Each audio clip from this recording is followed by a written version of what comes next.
The most isolated settlement in the world is here in the southern Atlantic Ocean. COVID never reached its shores. Only 250 people live there, and the only way to get to the island or to leave it is by boat. And if you're lucky, that's only once a month. We'll find out what kind of place Tristan da Cunha is and what living isolated from the rest of the world is like in a new episode of Records of the Earth.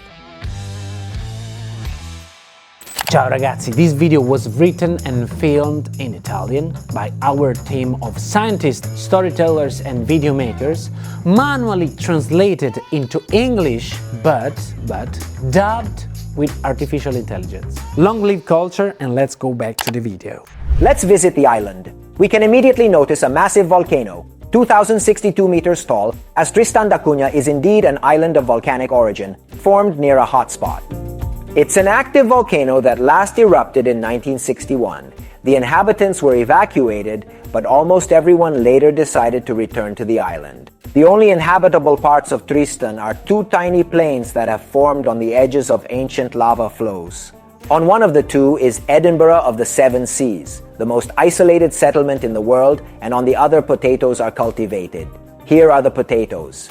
Together with fresh fish, crustaceans, and red meats, they constitute the traditional cuisine of the island. About 250 people live in Edinburgh of the Seven Seas. Yes, but how do they make a living? They are manly fishermen, farmers, and livestock producers. The most substantial source of income comes from lobster fishing in the waters around Tristan. The lobsters are processed in a small factory on the island, and while some are destined for local consumption, the majority are sold to South African fishermen. Lobsters are so crucial to the island's economy that they even appear on the official flag.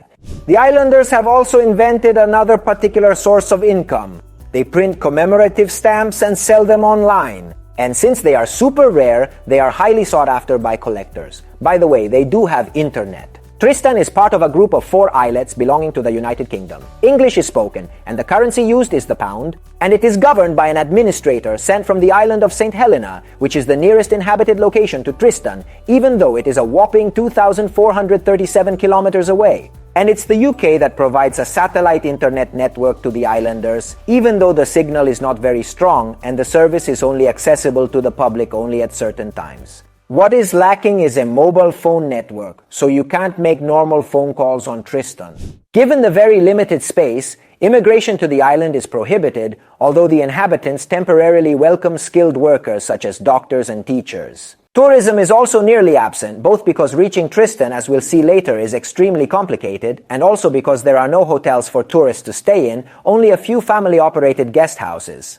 Well, what buildings can we find in Edinburgh of the Seven Seas? There are not only houses, there's a small hospital called Camogli, like the town in Liguria. And we will see later why, where there is a periodic turnover of doctors, a grocery store, some shops, a post office, a small museum, a school, and 2 churches.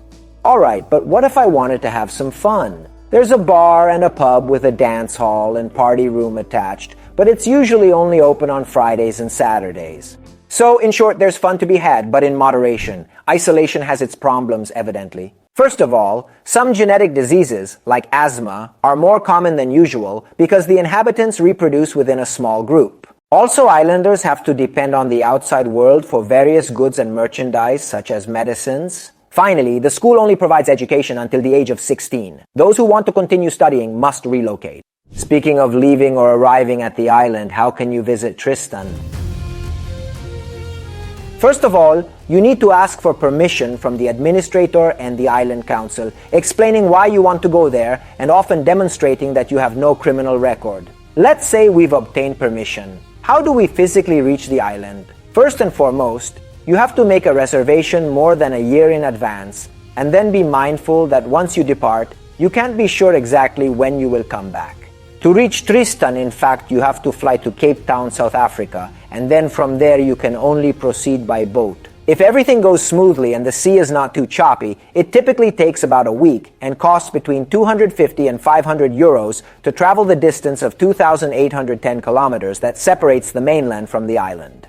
But if the weather is hostile, you might have to wait for days offshore before being able to land. Note that the wind in Tristan is often very strong and the sea is very rough. But that's not all. Tristan is only reached by ships about 10 times a year, and the days and departure times are often approximate. In particular, there are 2 fishing boats that travel the route and also carry goods and mail to the island. However, they can only transport 12 people at a time, in addition to the crew members. Needless to say, islanders and their relatives always have priority for booking these 12 spots over any tourist. In brief, it may take a very long time to find a ride to the island. And once arrived, if you consider it, there's the risk that you might have to stay on Tristan for a number of weeks or even months prior to finding a means of returning to Cape Town. Speaking of landing, let's say we've arrived off Tristan Island. What does the ship do? Do we dock at a port? No. The Edinburgh Seven Seas Marina only permits the docking of small boats, so fishing boats are required to wait offshore and disembark passengers either onto smaller boats or onto helicopters, which are extremely rare. But what is the island's history? How is it possible that people have chosen to live here in such isolated conditions? Partly it's the fault of none other than Napoleon Bonaparte.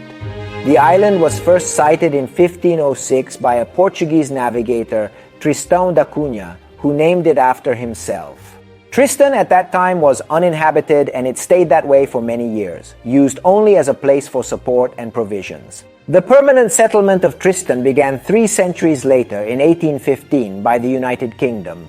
After defeating Napoleon Bonaparte and confining him on the island of Saint Helena, the English in fact feared that Tristan could be used as a base to try to free him, so they sent about 80 military and civilians to take possession of the island. Most of them later returned home, but 4 individuals, including William Glass, considered the founder of the settlement, his wife, and 2 stonemasons, decided to stay. In 1817, Glass and the others established a rule that is still observed today. All economic profits of the island had to be divided equally among all residents of the island. A kind of mini-utopia made real.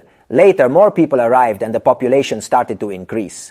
The island was also a safe haven for a number of shipwreck victims, including 2 Italians, Andrea Repetto and Gaetano Lavarello, originally from the Ligurian village of Camogli, who established themselves in Tristan in 1892 after the ship they were traveling on went down. Here's an interesting fact. Even now, 25% of Tristan's 238 official residents have the last names Repetto and Lavarello, and Camogli funded the building of the island's hospital. That's why it's called the Camogli Hospital. In short, we Italians have made our way everywhere, even to the most remote settlement on the planet. Speaking of which, and to conclude the video, most of the information, and particularly the videos and photos we have used, are from the Maritime Museum of Camogli and 2 individuals, Gianfranco Repetto and Robin Repetto, who I sincerely thank for their kind cooperation. Guys, I hope you enjoyed this journey to the ends of the earth. Thank you so much for watching, and see you with the next video, always here on Geopop, Everyday Science. Ciao!